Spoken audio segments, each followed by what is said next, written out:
India Dastak TV. आज हमारी उपस्थिति जनपद मिर्जापुर में है। जनपद मिर्जापुर में आप देख सकते हैं सिटी में है। आज छात्र संघ के जो प्रदेश महासचिव बनाए गए हैं सपा से हैं, भैया से बातचीत करेंगे कि यहाँ पे देख सकते हो कि सपा के जो कार्यकर्ता हैं, छात्र संघ के बहुत सारे लोग हैं। बातचीत करेंगे, भैया से खुद परिचय करेंगे। सबसे पहले इंडिया दस्तक टीवी में स्वागत है। धन्यवाद पत्रकार साहब आपको और आपके सभी दर्शकों को पहले तो होली की ढेर सारी बधाई, शुभकामनाएं। और पहले तो मैं अपना परिचय करा दूं। मेरा नाम कुंवर रितेश सिंह पटेल है और मैं समाजवादी छात्र सभा का प्रदेश महासचिव नवनियुक्त किया गया हूँ। बताएं। अभी तो फिलहाल जनपद मिर्जापुर में आपका जो चुनावी था, कहीं ना कहीं जनता के बीच में मैं मूल रूप से चुनार के रहने वाले राइट है, लेकिन कुछ न कुछ कमियां रह गई है। क्या लगता है कि आने वाला जो चुनाव होगा, फिर से अभी विधानसभा है अगले, क्या लगता है आपकी कितनी अच्छी तैयारी रही, किस तरीके से आप लोग तैयारी कर रहे हैं? मैं आपको थोड़ा सा पीछे लेके जाना चाहता हूँ। 6 महीने जब 2024 का चुनाव था तो भारतीय जनता पार्टी के धनबल के आगे और बाहुबल के आगे कोई ये मानने को तैयार नहीं था कि भारतीय जनता पार्टी का जो रथ है वो उत्तर प्रदेश में रुक जाएगा।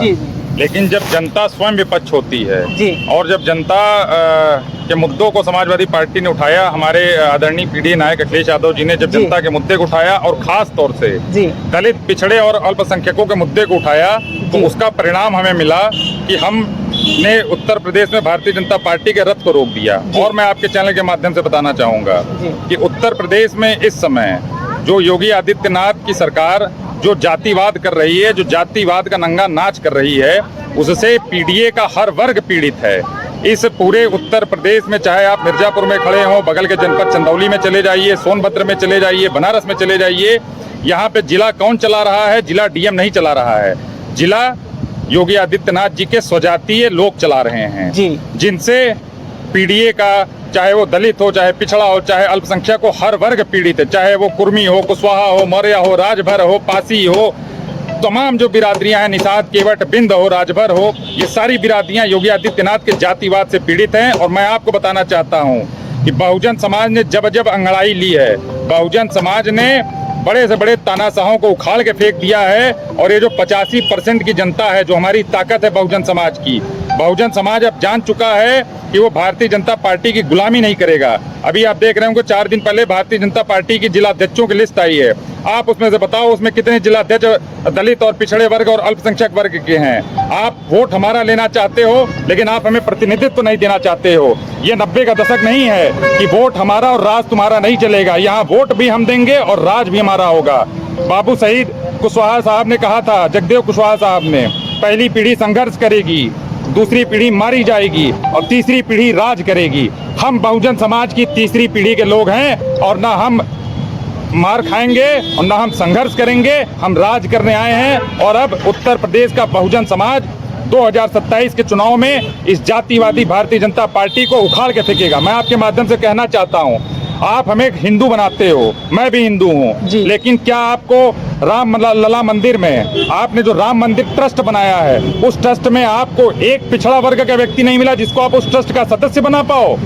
मतलब इस देश, बाबा साहब के संविधान के द्वारा जो ये देश चल रहा है, इस देश का दलित और पिछड़ा प्रधानमंत्री बन सकता है, मुख्यमंत्री बन सकता है, राष्ट्रपति बन सकता है। आखिर उस दलित और पिछड़े वर्ग में क्या कमी है कि वो राम मंदिर ट्रस्ट का सदस्य नहीं बन सकता है? क्या आप हिंदू नहीं हैं? मैं हिंदू नहीं हूँ, यहाँ जितने जो आम जनमानस के लोग खड़े हैं वो हिंदू नहीं है। लेकिन ये हमको और आपको हिंदुत्व की चाशनी में लपेट कर कट्टर हिंदू तो बनाएंगे, लेकिन ये हमारा आरक्षण छीन लेंगे। ये हमारे संविधान पे डाका डाल रहे हैं। ये चाहते हैं कि गरीब किसान का बेटा, उसके हाथ में कलम की ताकत ना हो। ये चाहते हैं कि अगर गरीब किसान का बेटा कलम पकड़ेगा, वो शिक्षित होगा, तो वो आपसे सवाल पूछेगा। और जब वो आपसे सवाल पूछेगा योगी आदित्यनाथ जी, आरएसएस के लोगों, तो आप उन गरीब किसान के बेटों का सवाल का जवाब नहीं दे पाओगे। इसीलिए ये हमको कलम की ताकत से दूर करना चाहते हैं। ये चाहते हैं कि हम फिर से 90 के पहले वाली दशक में इनके सामने कुर्सी के नीचे बैठे, चारपाई के नीचे बैठे।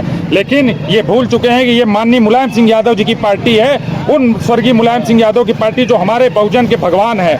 और मैं उस धरती पर खड़ा हूँ जो सशस्त्र क्रांति की नायिका वीरांगना फूलन देवी जी की सरजमी है। और मैं यहाँ से चैलेंज देता हूँ आपके माध्यम से कि इस देश का और इस प्रदेश का दलित, पिछड़ा और अल्पसंख्यक जाग चुका है और अब वो अपने हक और हकूक की लड़ाई सड़क से लेके सदन तक लड़ने के लिए तैयार है। जी जी, आपने कहा मैं उस धरती पे खड़ा हूँ जहाँ से वीरांगना फूलन देवी सांसद रह चुकी है। अभी कुछ दिन पहले एक इंटरव्यू में आया शुभांकर मिश्रा ने कुछ अभद्र टिप्पणी किया था, लेके शेर सिंह राणा जी बैठे थे। क्या कहना चाहते हैं उनके बारे में, क्योंकि उन्होंने मैं यहीं पे आपको बताता हूँ, अगर स्वर्गीय वीरांगना फूलन देवी जी पिछड़े वर्ग की ना होती तो आज आपके हर चौराहे पे उनकी मूर्ति लगी होती। अगर वो पिछड़े वर्ग की थी, आप सोचिए इस देश के लोकतंत्र में कितना दुर्भाग्य और शर्मनाक जनक है कि एक चुनी हुई सांसद को, जनता के द्वारा चुनी हुई सांसद को उसके दिल्ली आवास पे गोलियों से भून दिया जाता है और वो जो खुला आरोपी है वो गली गली चौराहों चौराहों घूम के हम और आपके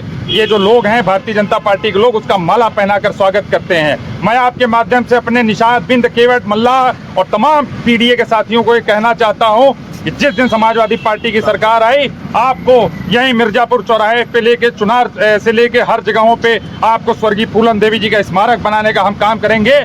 और फूलन देवी जी की जो उनका संघर्ष था उनको हम पाठ्यक्रम में चालू करवाएंगे, उनको हम छात्र संघों में पढ़वाएंगे कि आखिर क्या कारण था कि स्वर्गीय फूलन देवी जी को बंदूक उठाना पड़ गया, आखिर क्या कारण था। आप बताओ, यहाँ मेरे इतने सारे लोग खड़े हैं जो मेरी बातों को सुन रहे हैं, अगर आपके घर की बहू बेटी का बलात्कार होगा तो आप क्या करोगे? मैं आपसे पूछता हूँ पत्रकार साहब, आप बताइए, आपके घर की अगर बहू बेटी का बलात्कार होगा तो आप क्या करेंगे? तो जब आपको सिस्टम के द्वारा न्याय नहीं मिला, मिर्जापुर की जनता ने उस देवी को, बहुजन समाज की नायिका को अपने वोटों से चुनकर संसद भेजा, तो यही सवर्ण मानसिकता के लोग, यही संघी मानसिकता के लोगों ने उस चुनी हुई सांसद की हत्या करवा दी और आज उसका आरोपी खुला घूम रहा है।